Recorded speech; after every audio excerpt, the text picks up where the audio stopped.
Good morning, everyone. Welcome to our November LEA Special Education Point of Contact monthly webinar. A download PDF version of this presentation is available under the handouts drop-down. Be sure to download a copy to jot down any pertinent notes. We'll give folks a few more moments to log in, and we'll begin our presentation shortly.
Again, good morning, and thank you for joining us for our November LEA Special Education POC webinar, everyone.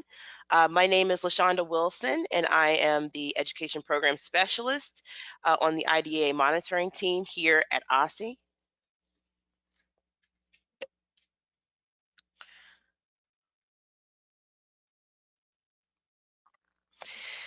On our agenda today, we'll be covering our introduction, policy reminders and updates, IDEA monitoring reminders and updates, transportation updates, non-public placement updates, and then we'll have guest presenters joining us from the Special Education Hub and Opportunity Consulting.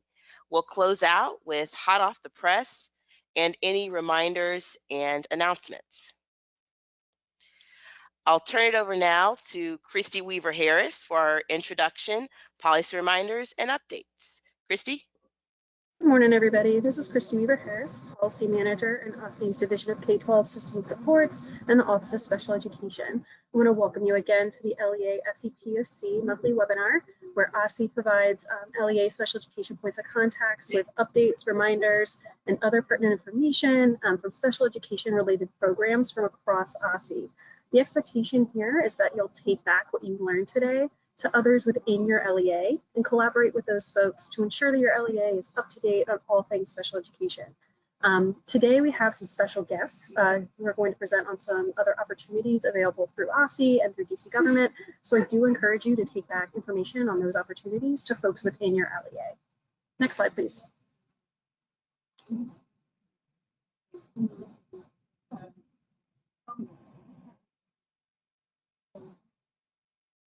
All right, we're going to start with some policy reminders and updates. Next slide.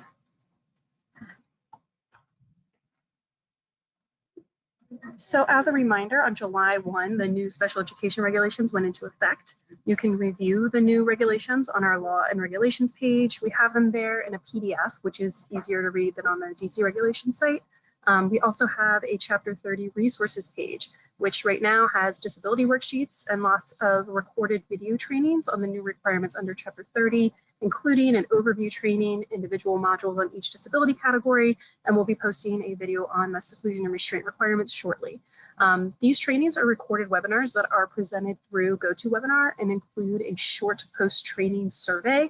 It's only like 4 questions, but we would really appreciate it if you could complete it so that we can ensure that you both understand the requirements that were changed in Chapter 30 and to ensure that we're providing resources and supports to help your LEA implement those requirements.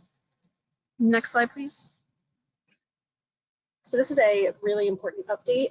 Yesterday, on November 15th, we issued an update to the specific learning disability, or SLD, worksheet. So there was some confusion about the scientific research-based interventions model, and we've clarified that the student must meet the first and the last criteria, but is only required to meet one of the 2 middle criteria. So it's the same as it was before, but people were having a little bit of trouble with the document. So previously, it seems some folks thought that the student had to meet all the criteria. When I say the middle criteria, I'm talking about the statements about the student not making sufficient progress to meet age or grade level standards based on the student's response to interventions or RTI. And then the other criteria is the language about the student exhibiting a pattern of strengths and weaknesses relative to their age or grade level standards. So I've renumbered the form for clarity, and it's posted on the OSSE website. We're working on getting it uploaded in SEDS, but I've also attached it as a handout at the bottom of your GoToWebinar. So please make sure you're using the updated website, the updated worksheet going forward. And if you have any questions about that, please reach out to me directly. Next slide. So we've gotten some feedback that folks would like more information on special education policy and requirements in these webinars. We do try to keep the webinars focused on providing like time-sensitive updates instead of being more like a training. But each month I'll be trying to do like a quick slide about a requirement or a specific topic to refresh your memory. So if you have specific topics that you'd like me to touch on in future webinars, please feel free to put those in the questions box and I'll incorporate them when I can. So this month I want to talk about a major change that you should be aware of. Under the new Chapter 30 regulations, students with disabilities are now eligible to receive FAPE through the end of the school year in which they turned age 22. Previously, students were eligible through the end of the semester in which they turned 22. The regulations also clarify, so this is existing, but it clarifies that students are eligible for special education and related services, and LEAs must develop and implement an IEP until the student is determined by the IEP team to no longer be eligible, or if the student receives a regular high school diploma, or they age out at the age of 22. So I do want you to note here that IEP certificate of completion is not the same as a regular high school diploma, and a student's eligibility for FAPE is not affected when they receive an IEP certificate of completion. We're going to have some more trainings about certificate of completion starting in January because there are some changes to certificate of completion, and LEAs are required to develop policies around that. So be on the lookout for those trainings. And over the summer, OSSE released a guidance document addressing circumstances in which a student's eligibility for FAPE may be terminated. So please refer to the Students Exiting Special Education Services Policy Bulletin. That's linked here, and it's located on our special education guidance page. You can also find, like I said, the full text of Chapter 30 on our special education law and regulations page, and more resources and trainings on the Chapter 30 resource site. But I did want to touch on students are now eligible for FAPE through the end of the school year in which they turn 22. If you have any questions about that, drop them in the questions box and I will address them at the end of the webinar. Next slide.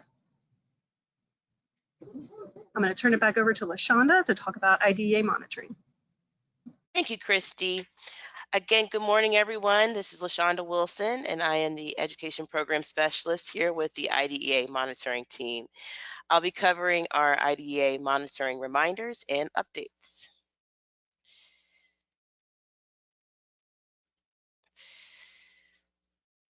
Okay, here's an overview of the open reports in DC CATS.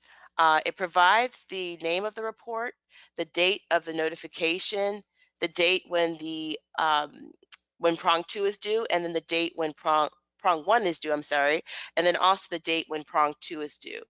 There are a total of 4 reports. So after this webinar, we ask that you please log into DC CATS and reference any open reports for your LEA alongside these dates. If you have any questions, please reach out to your IDEA monitor, Deborah Melville, and her email is included on this slide. This next slide provides an overview of the timeline for correction of noncompliance.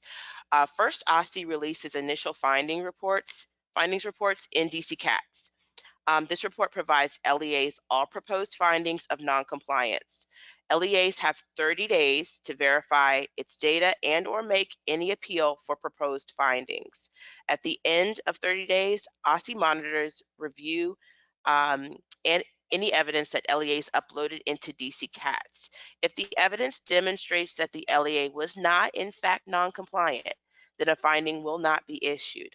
All other proposed findings will become findings. This begins the 365-day timeline. Once findings are issued, the LEA has 90 days to complete prong 1 in DC CATS. Once the prong 2 report is populated in DC CATS, LEAs then have 30 days to engage in the prong 2 process.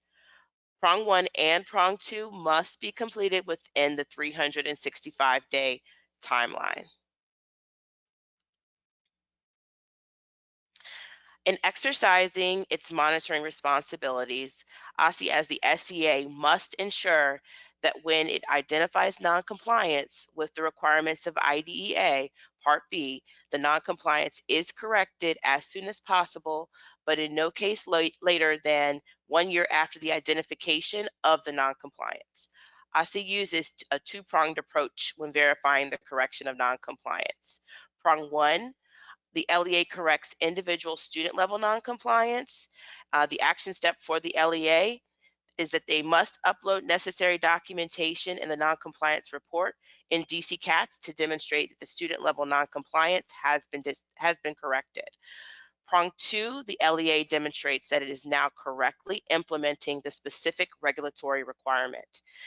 The action step for the LEA is to identify student files and enter the student name and USI information in the prong 2 report in DC CATS. Once your LEA completes prong 1 in DC CATS, your LEA's prong 2 report will open and will populate the number of files you need to submit. This chart provides the breakdown for how many files are required per number of files flagged for noncompliance. To learn more about the prong 2 process, please view our prong 2 tutorial on identifying students, which can be found under that first link, prong 2 tutorial, identifying students. LEAs are also encouraged to use the new planning and performance application in CLIC to help identify students for your prong 2 submission. The second link here will take you to the CLIC application. If you have any questions, please reach out to your IDEA monitor, Deborah Melville. Okay, and with that, we are going to go ahead and move over to transportation updates. Usually we'd have Stephanie Davis presenting, but I'm going to go ahead and pitch it now to Christy Weaver Harris on transportation updates. Good morning, Oh, LaShonda. I'm sorry. My apologies. No Thank problem. you, No Rita. problem. Thank you for No, jumping no in. problem. My apologies. Correction, folks. I'll go ahead and pitch it to Rita Larkins to present on transportation. Thanks, Rita. Thank you so much. And good morning, everyone. I'll be presenting the transportation updates for this month's SPED POC webinar. In the next slide, we just want to send out this reminder that we put out. Next slide, please. Just reminding you, our LEA partners, to ensure that you are, can you advance to the next slide, please? Yeah. That you are entering your transportation request forms. So we will continue to use the Integrated Data Submission Tool, IDS, for submission of those transportation request forms. We want you to continue to consider 504 students that require transportation. Please remember, they need to be identified as 504 in the LEA SIS before submitting the TRF. We want you to review the days of the week needed for both AM and PM service, make sure that it's accurate, and then always register for any of our upcoming trainings with the link provided. Coming soon, OSSE is working on a front-end user interface that's going to allow our LEAs to create and edit those individual student records without the submission of a file, but that's coming soon. Next slide.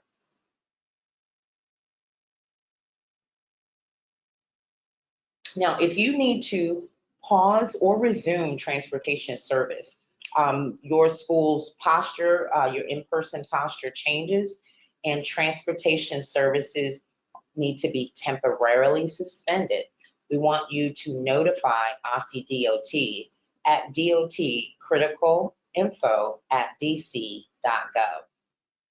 If you need to make emergency adjustments for individual students, we ask that you contact our parent call center at 202-576-5000. Please note, any inquiries from LEAs need to be submitted via the OSSE support tool, so through OSSE. Next slide.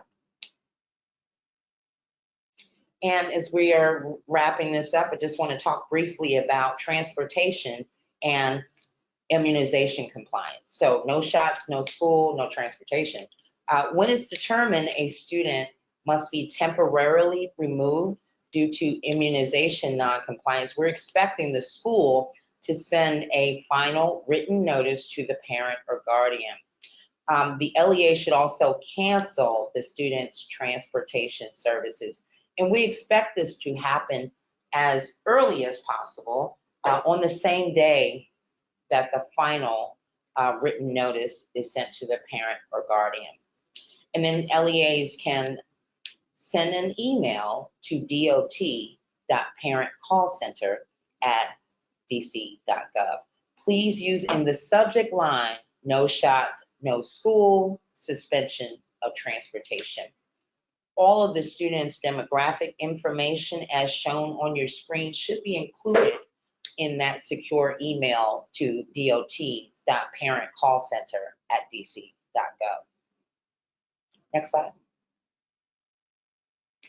And finally, on the transportation, no shots, no school, once the student has been determined to be in compliance with immunization certification requirements, the LEA should submit a new email to dot.parentcallcenter@dc.gov.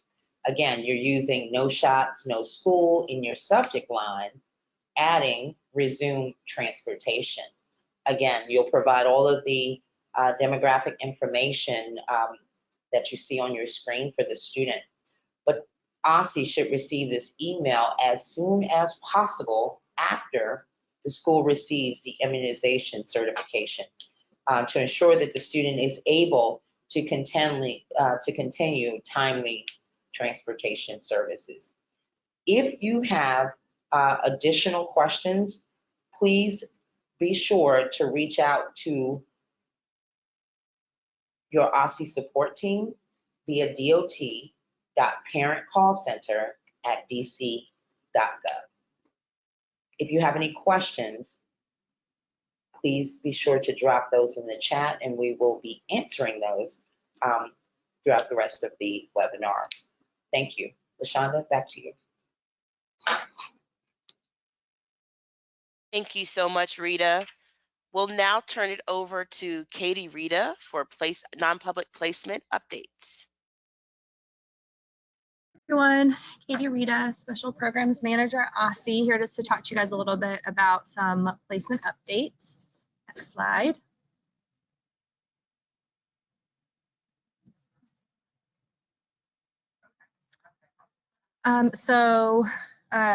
LEAs and non-public schools both received an email notification from me a few weeks ago letting you know that we were updating our service location process as an IEP meeting. We're now requiring an IEP meeting as part of that process.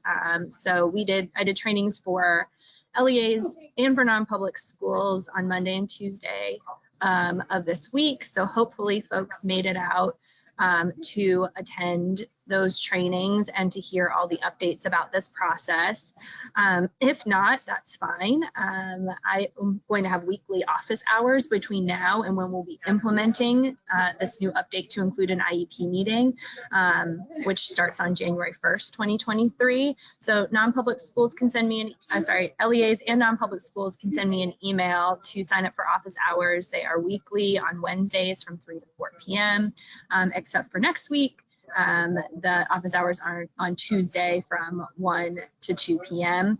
You can also send me an email with any questions you have, in addition to the office hours, which are used to talk through the process, review templates, SOPs, guidance, how LEAs want to implement this new requirement. Next slide. And then this next slide is just an overview of what was shared in the training.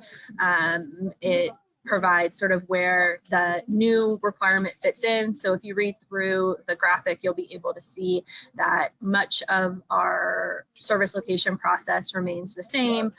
There's some language updates, including the use of the words admissions packets, referral, and move away from the terminology location assignment to service location to ensure that we are consistent with our language across all educational settings. But you can see that prior to OSSE issuing a service location, an IEP meeting must be held with the non-public school parent and LEA. Again, you'll be able to see in the slides, this is a federal requirement. This is not a state requirement. And it was a requirement that was brought to our attention through litigation. So again, please sign up for office hours if you have any questions. We're here to support this change. We want to make sure everyone's really prepared in January to start holding these meetings. So please sign up for office hours, send me an email, and I appreciate it. Thanks, everyone.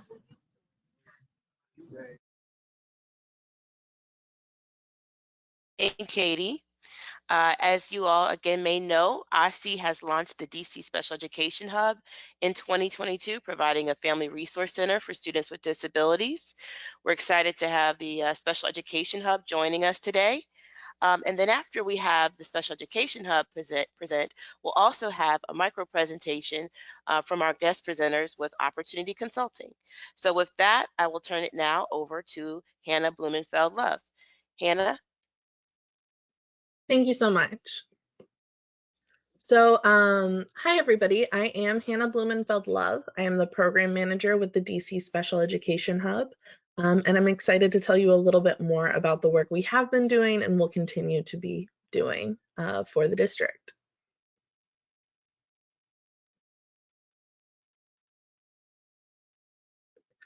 So the DC Special Education Hub is a collaboration between OSSE and the Office of the Ombudsman for Public Education.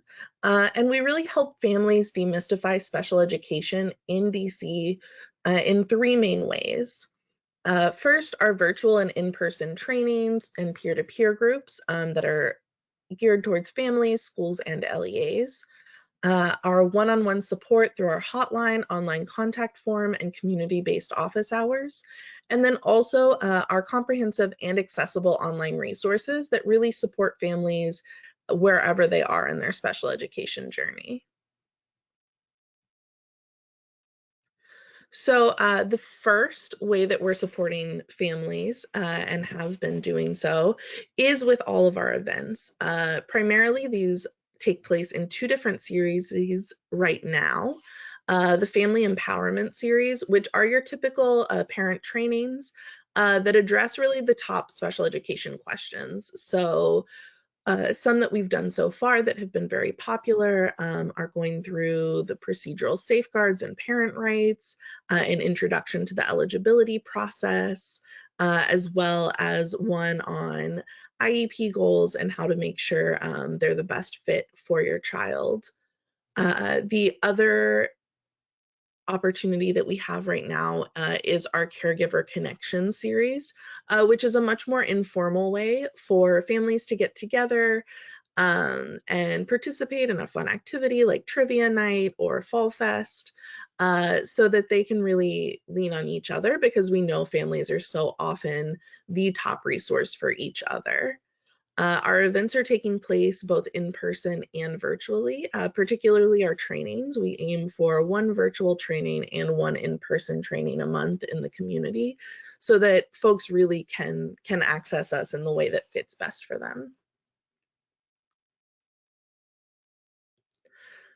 While trainings are great, we also know that there are times when families really need to connect one-on-one with someone to support them through a very specific question or concern that they have with their child's education. So we are accessible in a number of different ways to support families with that. So we have our hotline, which is open, of course, during business hours, during the week. We also have our online contact form and our email, where folks can contact us anytime. And then we're very active on social media, particularly Twitter and Instagram, where folks have definitely been reaching out there too. If those more virtual and remote options don't really work for someone and they really want to get face-to-face time, we also have our community-based office hours once a month, where we're going out into libraries, into the family success centers, to make sure that we can meet folks where they are physically and support them with any questions or concerns that may come up.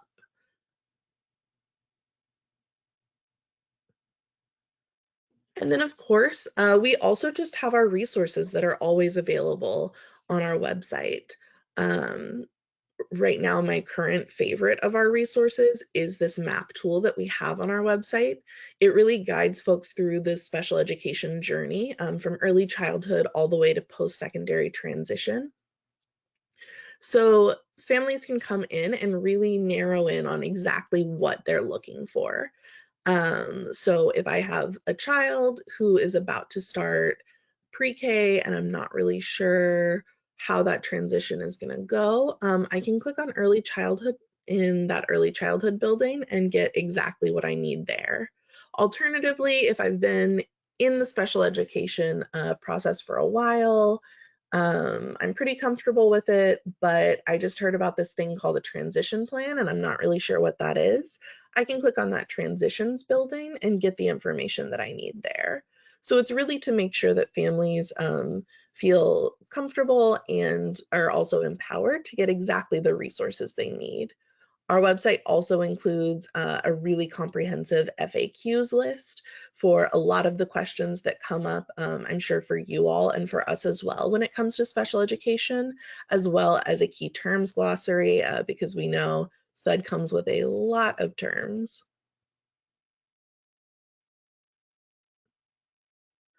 So we had our official launch on August 15th.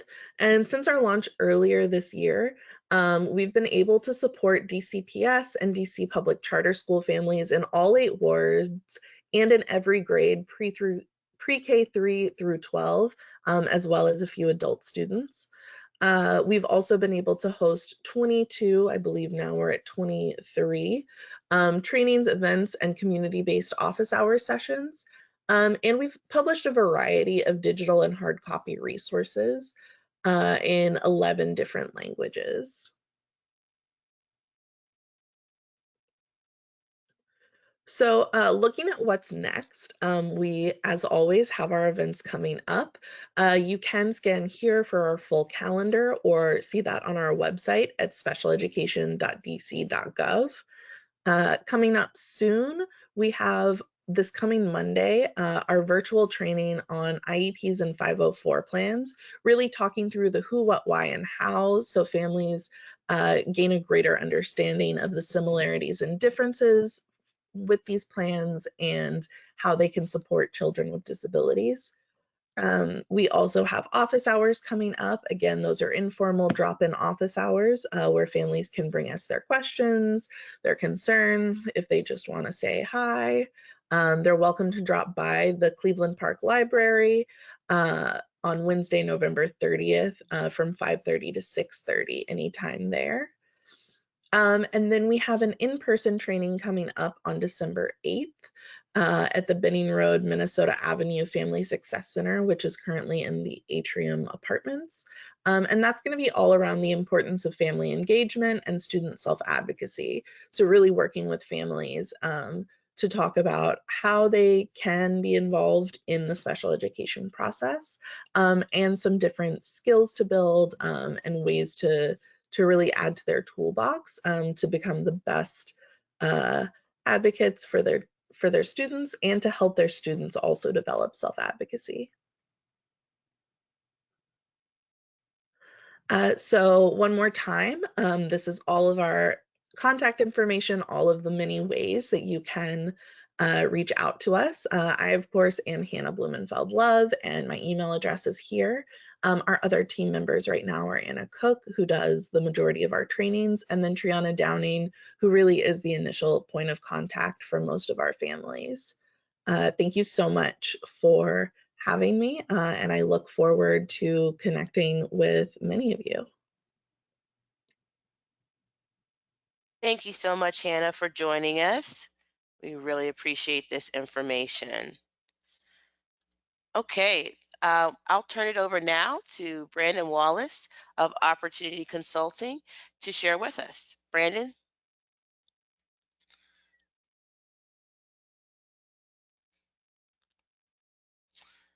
Make sure you've unmuted your mic just in case that might be that you're talking and we can't hear you.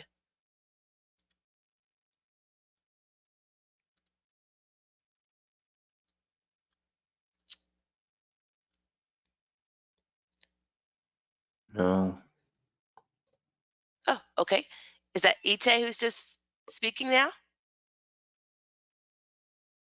Good morning. Can I be heard now? Yes, yes. Awesome. Good Technical morning. difficulties. Thank you, Brandon.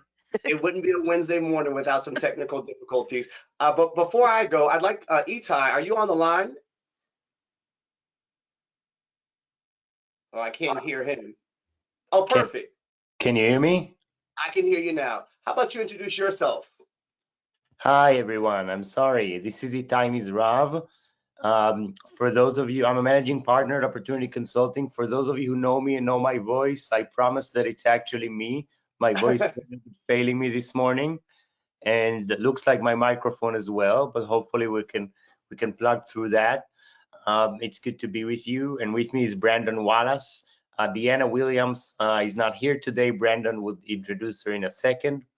I will start by introducing who we are and what we do and why are we speaking today. Some of you know us and have worked with us last year.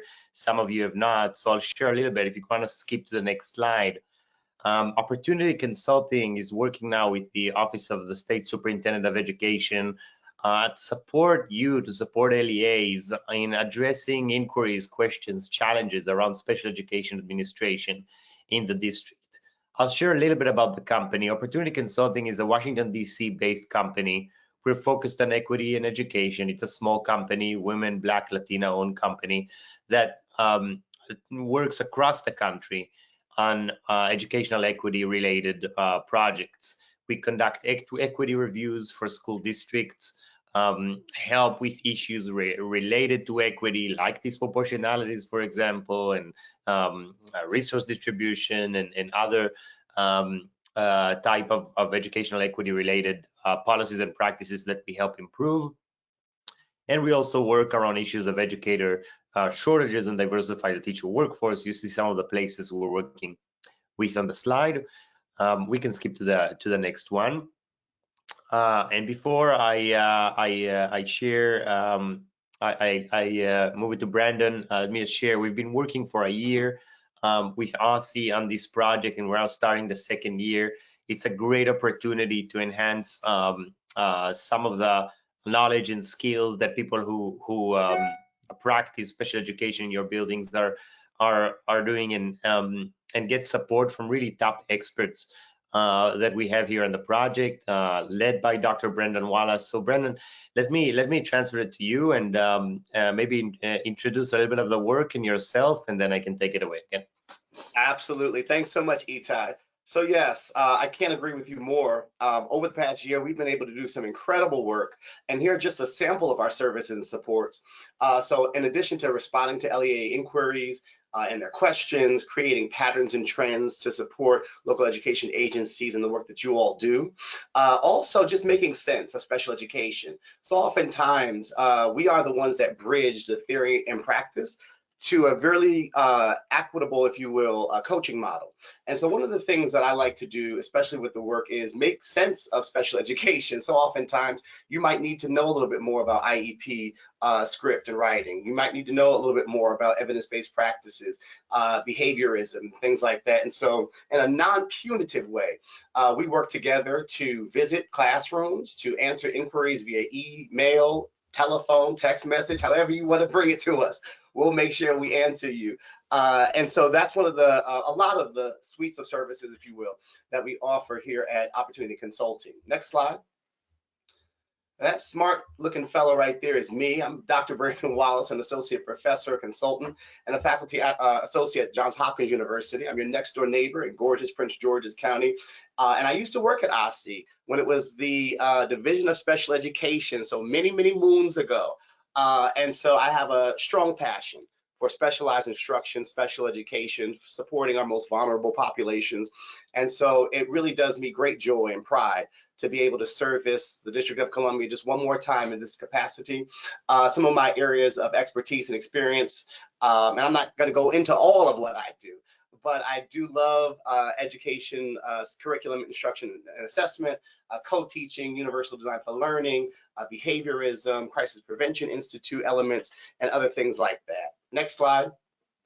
And this is my partner in the work, the phenomenal Ms. Diana Williams, professor in her own right. She has such a strong, rich, practical hold on the day-to-day in and out services of special education. And so again, we really just want you to know that we're an extra resource, a friendly, kind resource that you can lean on if you ever need some kind of subject matter expert, or if you ever need just to talk things through. So oftentimes you don't even know what question to ask until you just start kind of talking about some of the issues or concerns that are happening in your schools. And so we're here as that support, and we would love, love, love for you to utilize us and our services. Back to you, Itai. Thank you, Brandon. So the way it works, we have a mailbox. We'll share the address in a slide in just a minute, and LEAs can pose any question that they want around special education administration, whereas the focus is we're not going to answer questions around compliance. So if it's a question like, are we allowed to do X? That's more of a question to OSSE. But the reason we are here, specifically Brandon and Diana, is to respond to questions that have to do with the professional side of things, not the compliance side of things, with the services that you provide students with IEPs. So here you see examples of the types of questions that you may want to ask. Some of them are questions that were indeed asked by some of the LEAs that have utilized the service last year. And this year, again, it's an opportunity to think about some of the challenges. We know that many new schools and many small schools are doing amazing things and building extraordinary curriculum, but are struggling when it comes to implementing these services with fidelity. And we can help with small things and large things. Deanna, you saw a slide about Deanna a minute ago, is going to respond directly to your inquiries in the mailbox and provide support. And what Brandon's going to do is to kind of look at the world of questions, at the types of inquiries that are coming in. And based on those inquiries, tailor some resources that could be useful for you, that we would push to everyone, not just those who are using the services. We can skip one more slide, and Brendan, feel free to chime in if you are. Oh, let's go back one. Here are examples of actual questions that we received last year. So one LEA asked whether they can change the student's IEP without actually having to meet the students or their parents. Or another LEA asked if we can break down the corrective actions that OSSE wants me to make in my school. You see the types of questions, the types of answers. Some of the inquiries were resolved in one phone call that Deanna had with the principal or with the SPED coordinator.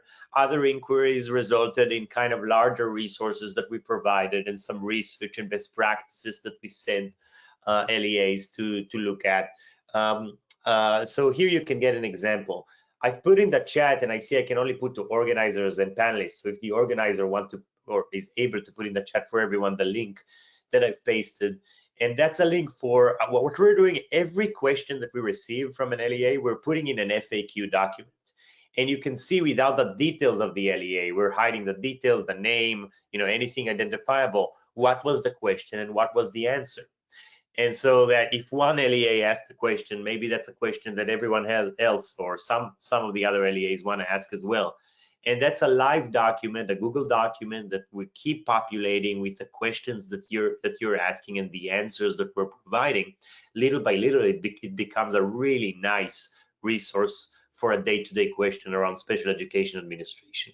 If you want to skip one, lastly, here is the mailbox. I'm going to skip one slide. The mailbox that you could use in order to make your inquiries, ask your questions. If you're not sure if it's a question for us, send it anyway. We'll let you know, and I'm sure we can help, either by providing a quick answer, a long answer, or referring you back to OSSE. The address is dcsped@opportunityconsulting.com. You can send your inquiries today, and it's a free service for LEAs, and we're happy to provide it for you. Thank you so much. Brandon, anything to add? Absolutely knockout job. And the only thing that I'll add is the resources. It's super important that you keep an eye and ear open because the resources that we're going to be creating at Opportunity Consulting are just for you. And so we have resources right now codified around parent involvement, parent engagement, Section 504 plans, evidence-based practices, behaviorism. And so again, the more we hear from you, the more we'll know how to tailor our resources that you need, and not necessarily you need, but some of your peers and colleagues within the DC area. So we look forward to hearing from you, and we can't wait to partner with you. Thanks so much. Thank you all. Thank you so much, Brandon and Itai. Such great information, and we look forward to continued collaboration. With this next slide, we just want to spotlight that we are introducing a new section into our monthly webinar. Any information that's pertinent to you that the special education POC that OSSE receives at the 11th hour, so to speak, prior to this webinar, will be previewed under our hot off the press section of each webinar. So stay tuned for more information as we present items under hot off the press. I'll turn it over now to Christy Weaver Harris for our reminders and announcements.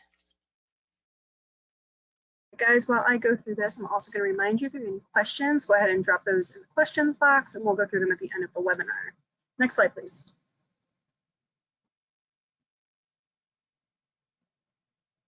So in collaboration with Legal Resource Publications, also known as LRP, OSSE is providing free special education law training modules to all LEAs. These courses are online and self-paced, available and appropriate for any of your staff. The trainings cover a truly wide variety of topics, from behavior to disability-specific information. It's a great training on PWNs, which we get a lot of questions about. So please take a look and think about how you can incorporate this very helpful resource into your LEA's professional development for the areas of special education. We strongly encourage LEAs to utilize this resource to grow special education team members, build capacity for general education teachers and paraprofessionals. There's also like a whole training series for paraprofessionals within this training.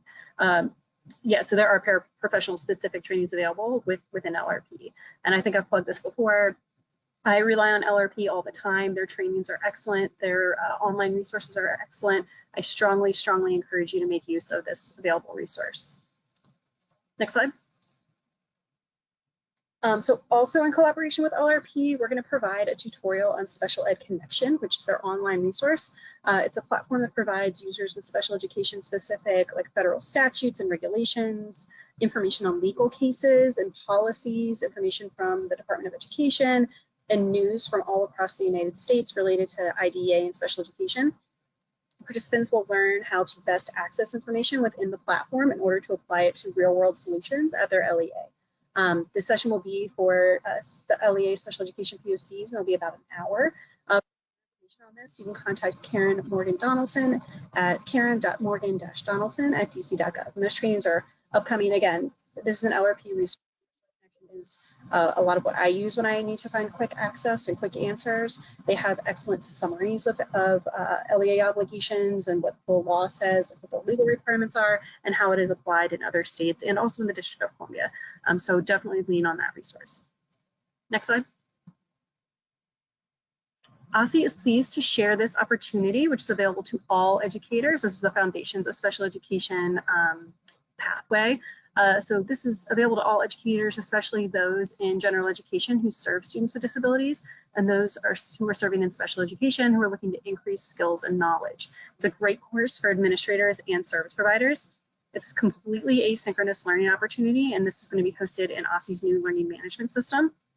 You can visit the website at the bottom, osse.dc.gov/page/sped-foundations to learn more and to fill out an interest form. So we've had a delay in configuring the LMS for some DC educators, but we anticipate that those access issues will be resolved soon. If you have any questions about this, you can also contact Stephen Hamlin.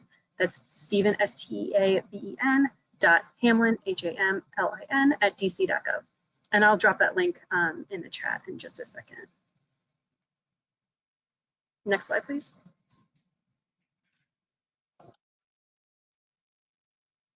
OSSE has room for a few more schools to join the current Inclusive Leader cohort for school year 22-23. This opportunity is paid for by OSSE and is a school building level program. So please share this information with your school building leadership teams. You can contact, again, Stephen Hamlin for more details or to express interest in joining this cohort. Next slide, please. The Early Childhood Working Group will be holding its third session on Child Outcome Summary. This will be a deep dive into the COS process, and this is going to be on Wednesday, December 7th, 2022, from 10 to 11:30 a.m. The session will take a closer look at the COS process and share changes to data collection processes. If you've not done so, you can register for that session using the link on your screen. So when you register for that, you're going to register through GoToMeeting so that you get all of the meetings, all the monthly webinar or meetings scheduled on your calendar. And then for each webinar, keep an eye out. We're actually going to be doing them through Teams because it's a little bit more of a collaborative platform. So you'll receive an email from me, usually the night before the training or the meeting, and I will send you a Teams link for that. If you have any questions about that, you can reach out to Dawn Hilton at dawn.hilton1@dc.gov, or you can also email me. Next slide, please. As a reminder, the IDEA parent survey for the 21-22 school year has been released. We collect the survey data, and as part of the annual performance report, or APR, we report to the U.S. Department of Education the percent of parents who report that schools facilitated parent involvement as a means of improving services and results for students with disabilities. Last year we did this, and this year again we will be sending direct text messages to parents. It was pretty successful last year, but again we are asking for your assistance in disseminating the survey to parents because you're in the best position to communicate directly with your parents. We have some sample language that you can use in emails or school newsletters, and we're working on the graphics now that you can also use. All of those resources are posted on our 2022 IDEA parent survey site, and it is up and live now. Those resources are available now. Please include them in communications to your parents so that we can increase our survey responses, and responses to the survey also inform your special education performance report, or SEPR. If you have any questions about this, you can reach out to me directly at christy.weaver-harris@dc.gov. Next slide. If you have missed a webinar, we record all of these and we post them on our website as soon as we can. So you can visit our LEA Special Education Points of Contact monthly webinar series website to watch previous webinars and download training resources and materials. The recording of this webinar and slides will be posted on the website within a week of this webinar. Next slide. We are taking the month of December off, so your next webinar will be Wednesday, January 18th, 2023. Please register at the link for it. If you're already registered, I think you're registered for the whole series, but please share that link with folks in your LEA who should also be attending, but we will not be speaking. Everybody have a great holiday. So our next webinar again will be Wednesday, January 18th. Next slide. Please provide your feedback on the November 2022 SPED webinar. On SurveyMonkey, you can also use the QR code right here. It's a really easy way to give us some feedback. We really do review your feedback and use it to help shape the next month's webinar. So if you have any feedback that you would like to provide, please, please, please fill out this survey.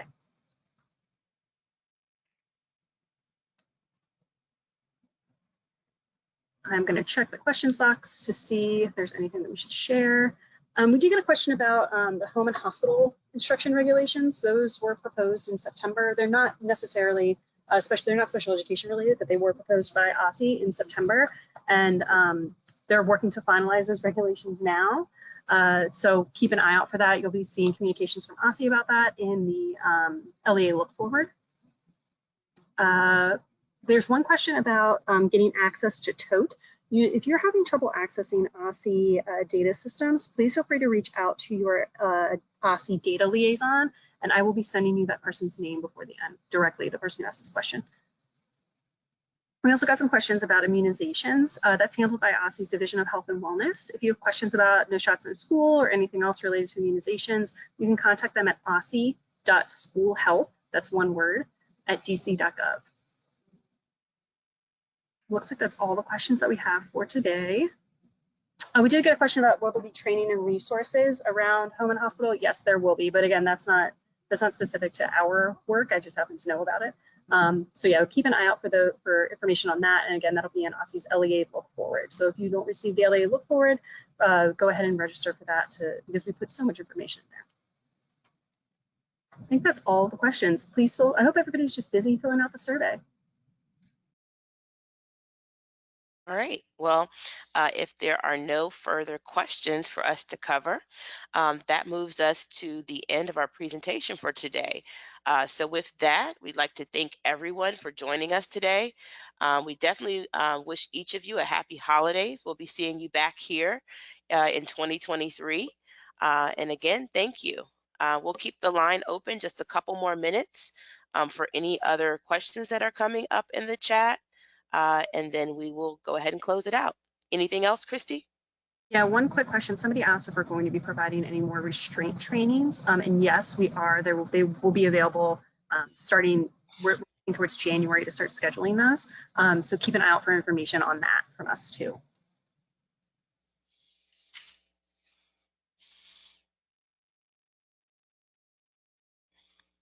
All right, and I'll just also indicate as well, please be sure to download a copy, as I mentioned earlier, of the handout. We do have an appendix attached to this presentation that includes the role of the LEA Special Education POC, just in case you need to brush up on that, as well as coordination between LEA SPED POCs and LEA teams as well. So be sure to download a copy so you have that information handy. We also do have some OSSE contact information for LEA Special Education POCs included in the appendix. We'll give a couple more minutes for questions, and then we'll close things out.